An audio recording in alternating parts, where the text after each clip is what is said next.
Welcome to China in Focus. I'm Tiffany Meyer. Our top story, the U.S. Treasury Secretary saying all options are on the table in trade talks with China. A third round could happen as early as late October. So where does the standoff stand and what leverage does each side hold? Packages under $800 can no longer enter the U.S. duty-free. The Trump administration just ended the de minimis rule on Friday. What does this mean for U.S. shoppers and businesses? A Chinese regime-linked hacking campaign has hit more than 200 American firms across 80 countries. The Defense Department is now probing Microsoft for hiring China-based engineers for U.S. military projects.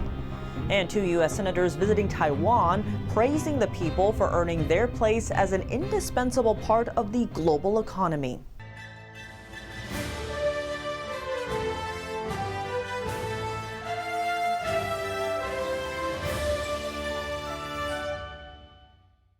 U.S. Treasury Secretary Scott Bessent says all options are on the table in trade talks with China. The next round could happen as early as late October. The two sides have already met twice, and the tariff truce now runs through November.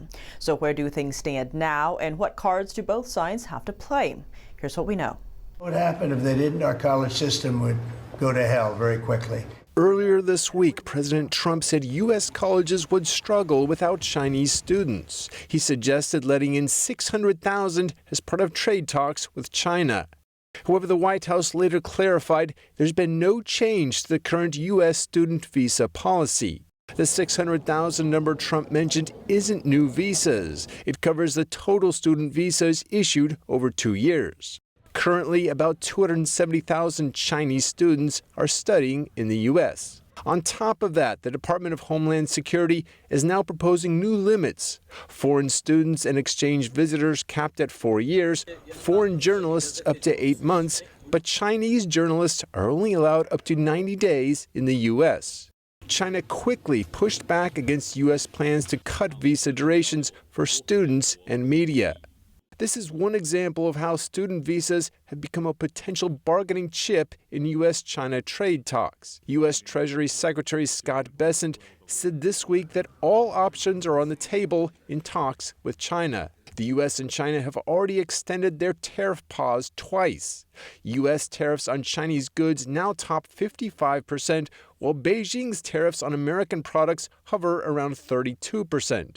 But with the new tariff truce set for November 10th, tensions are still rising. On the farm front, the American Soybean Association warns that China hasn't purchased any U.S. soybeans for the months ahead. The group is urging President Trump to make soybeans a priority in ongoing talks. On advanced chips, the White House recently lifted its ban on Nvidia's H20 chip exports to China. Now, the tech giant is negotiating with Washington to sell a scaled-down version of its next-generation GPU chip to China. But CEO Jensen Huang says it will take time to finalize.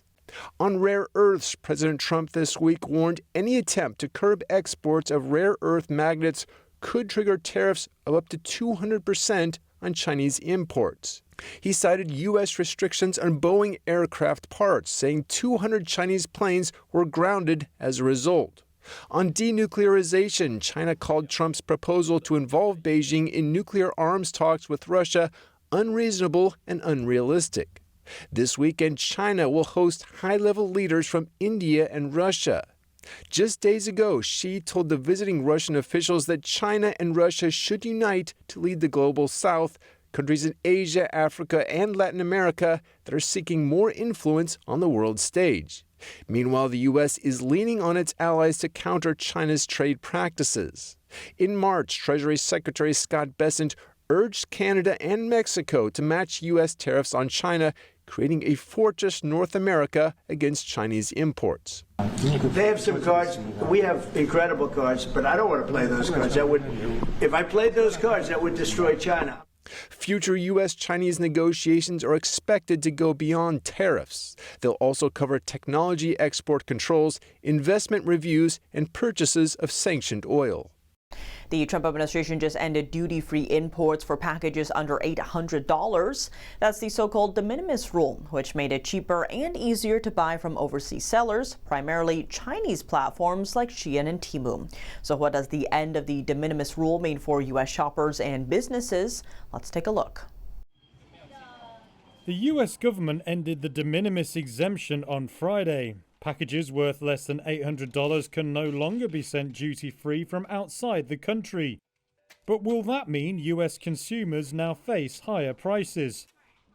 The Trump administration argues de minimis enabled traffickers to send parcels containing fentanyl into the U.S. Some U.S. retailers and industry groups also opposed the exemption.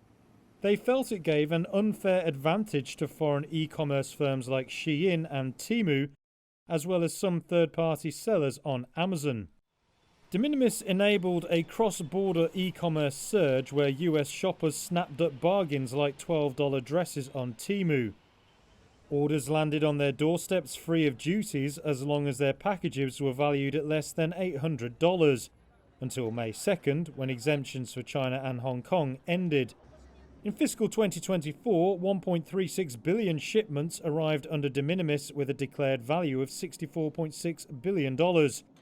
US government data says about 73% of de minimis packages entering the US originated from China last year. The change has caused turmoil for postal services around the world. Germany's DHL and mail services in Australia, Britain, Japan and South Korea are among those to pause shipments to the US as they work to adapt. The new tariff regime will also increase paperwork for sellers as US Customs requires information on the origin and type of goods in packages. E-commerce giants Shein and Temu have had time to adapt to the change since May, though prices on Shein have started to increase. It's harder for small businesses to absorb tariffs, and some plan to raise prices to offset the extra costs. Platforms like eBay and Etsy have advised sellers to communicate with customers about tariff-related price hikes. The FBI says a Chinese regime-linked hacking campaign has hit more than 200 American firms across 80 countries. And the Defense Department is now investigating Microsoft for hiring China-based coders for U.S. military projects.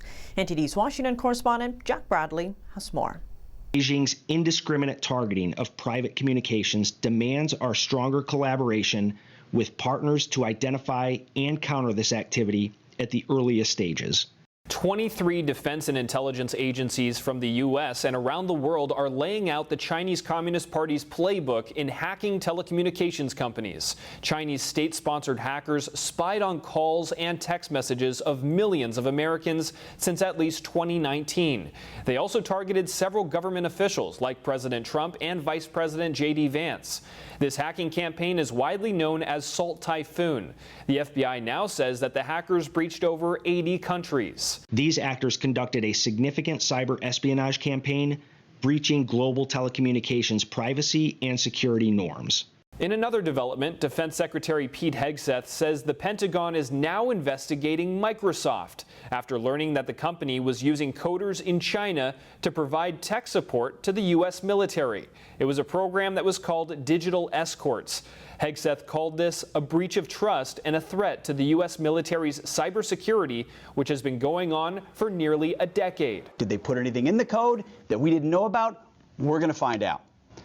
Additionally, all Department of Defense software vendors will identify and terminate any Chinese involvement in DoD systems. It blows my mind that I'm even saying these things. It's such common sense that we ever allowed it to happen.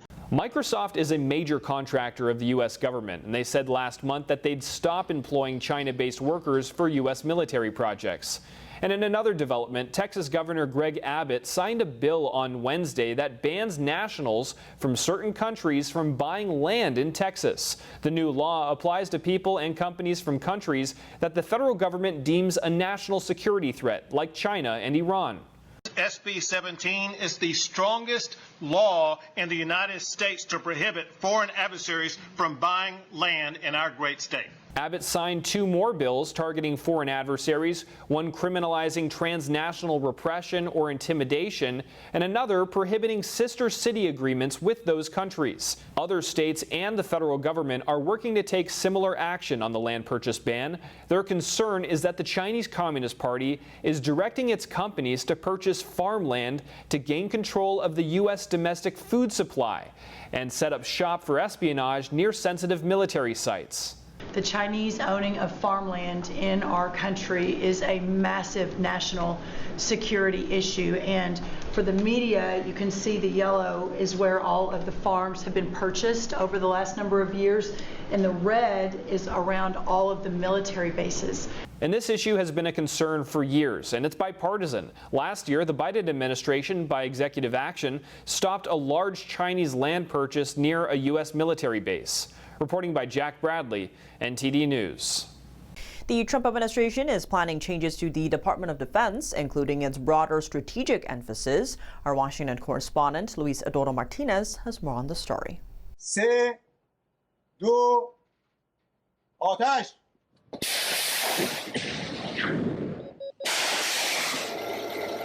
U.S. adversaries are ramping up their military cooperation and military exercises. Iran conducted last week its first live-fire military drill since the 12-day war. Russia and the Chinese Communist Party also conducted earlier this month joint live-fire naval exercises in the Sea of Japan in a show of growing cooperation in between Beijing and Moscow. U.S. allies are also flexing their military might.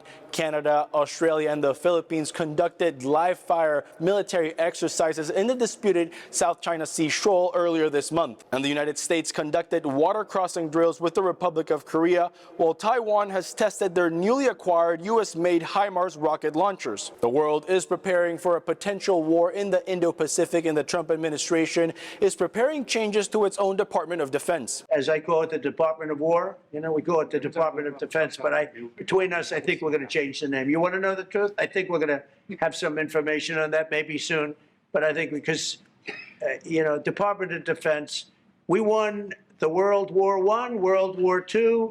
It was called the Department of War.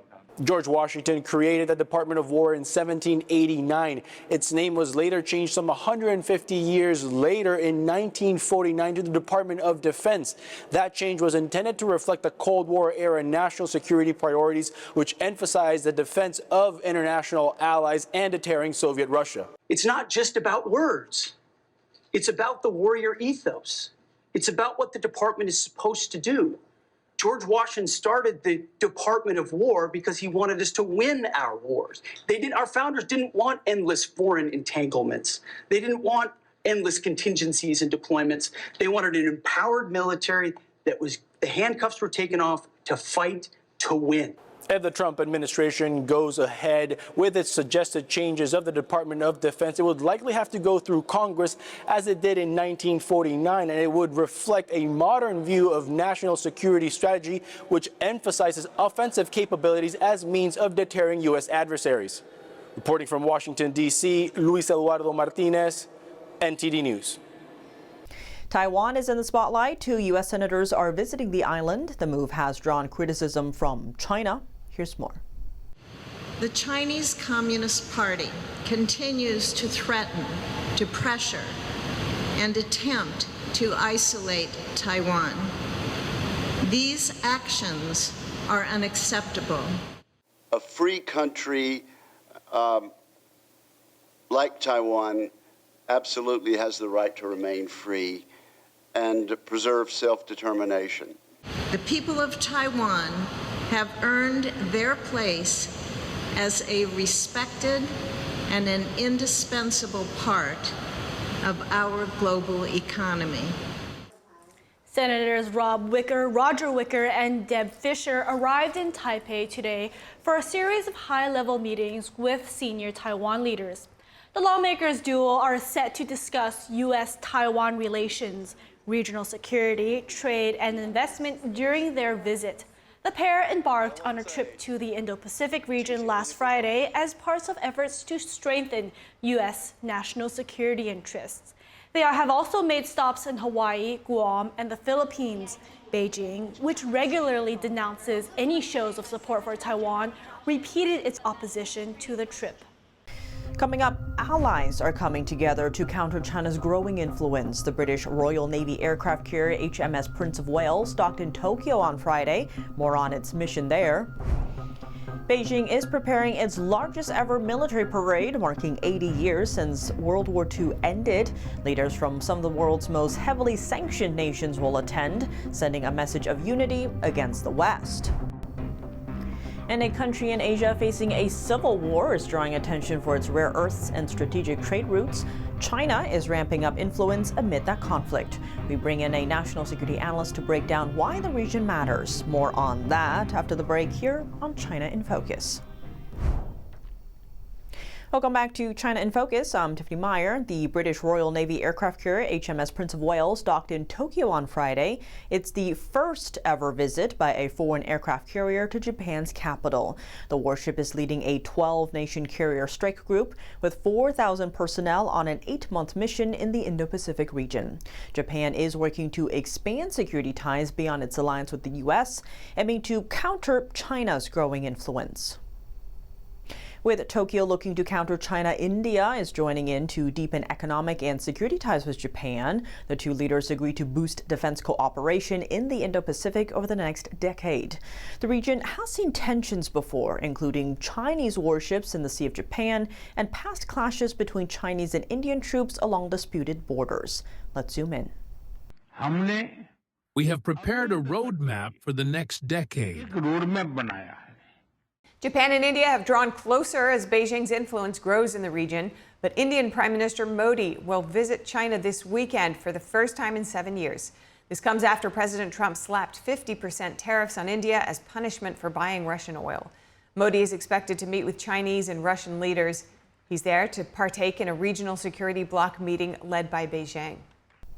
Beijing is rehearsing for one of its largest ever military parades, marking 80 years since the end of World War II after Japan's surrender. The September 3rd showcase will be attended by Chinese Communist Party leader Xi Jinping, along with the leaders of some of the world's most heavily sanctioned nations. The event is being framed as a show of unity against the West. Here's more. They include Russian President Vladimir Putin, North Korea's Kim Jong-un, Myanmar junta chief Min Aung Hlaing, and the president of Iran, Masoud Pezeshkian. Alongside the tanks, fighter jets, and defense systems, Chinese military officials suggest the display will also feature precision strike weapons, capable of traveling at 5 times the speed of sound. All these are major weapon systems that represent a cutting edge in military technology globally for sure, but also the unmanned ships specifically is a new asset many people have been talking about that could be instrumental in any kind of cross-strait invasion scenario between China and Taiwan. The parade comes amid deep-seated mistrust in the West and the ongoing territorial disputes in the region. Security in Beijing has tightened dramatically ahead of the event, with streets emptied, shops shuttered, and military rehearsals bringing the city centre to a near standstill. Burma, also known as Myanmar, is becoming a key player in a larger geopolitical game. It's rich in rare earth minerals and sits on a route vital to China's oil imports. Since Burma's military seized power in 2021, fighting has intensified in the region, making it harder for China to access those resources. That's pushed Beijing to take a quieter but more active role behind the scenes. For more insight on China's influence in the conflict, we bring in economic and national security analyst Antonio Graceffo. China's fingerprints are all over this. I mean, even beginning with those protests where the protesters were shot down, there were Chinese security advisors in the country. China has installed digital ID systems, digital surveillance through Huawei, digital payments are tracked. So it's very difficult right now to send money to the armed organizations, but it's also difficult to send money even to people that are inside of Burma that are suffering. And they also support the generals with money, with weapons, with aircraft, with munitions. So the bombs that are falling out of the sky and the planes that drop them that are killing civilians on a daily basis, This is all paid for by China, largely China and Russia. Drones as well from China. Well, you have to picture this is a very unique civil war in which the government is essentially at war with the entire, or almost the entire civilian population. This is not like two groups within the country fighting each other. This is almost everybody fighting against the government, and then China backing the government. According to Graceffel, the civil war in Burma carries U.S. national security implications. Burma is rich in rare earth minerals, which are critical for building advanced weapon systems. Washington has been looking for ways to reduce its reliance on China for these critical minerals. So no one has got involved here except China, and China is dominating the war. And if we go to war with China, they're not going to sell us rare earth minerals anymore, and we won't be able to build a lot of our high-tech weapons. So definitely that is one element. Graceffel highlights another issue of concern for the U.S., China's Belt and Road Initiative. One key route runs through Burma to India's Bay of Bengal, giving China direct access to Middle Eastern oil. He explains why controlling this route is crucial for Beijing's economy and why the U.S. must step in. It's the most important investment and the largest investment. It absorbs about 50% of the total investment in the Belt and Road. 50% or somewhere between 30 and 50% of the Belt and Road investment is in Pakistan on this one corridor, and it's all about getting oil, getting energy from the Middle East, from Iran to China, so that if China invades Taiwan, the U.S. would blockade the Strait of Malacca, which would prevent China from getting energy from the Middle East, and would also prevent China from being able to do exports, which would ruin its economy.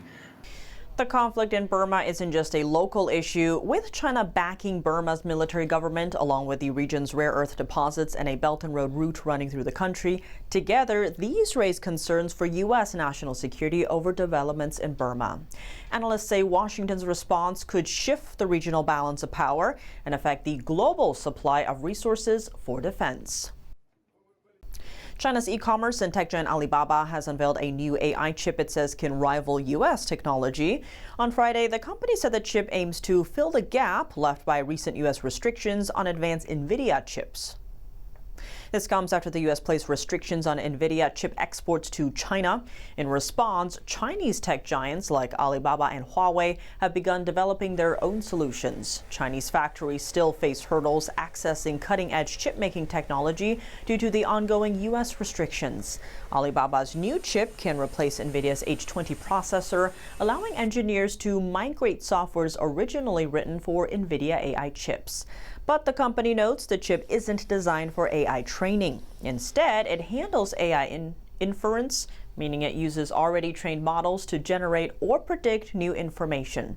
According to the Wall Street Journal, China's domestic chips sometimes overheat or fail during AI training runs. Meanwhile, Nvidia's H20 chip still struggles to enter Beijing's market. Back in July, President Trump lifted export restrictions to allow Nvidia to sell certain lower-end chips to China. But Beijing quickly told its companies to hold off, claiming the chips pose security risks. Nvidia pushed back, saying those risks were unfounded. That's all for today's China in Focus. I'm Tiffany Meyer. If you have any feedback on the show or have something you'd like to see us cover, send us an email at chinainfocus@ntd.com. We'd love to hear from you. Round-the-clock original news coverage, visit us at ntd.com or download our NTD app. Thanks for watching. See you soon.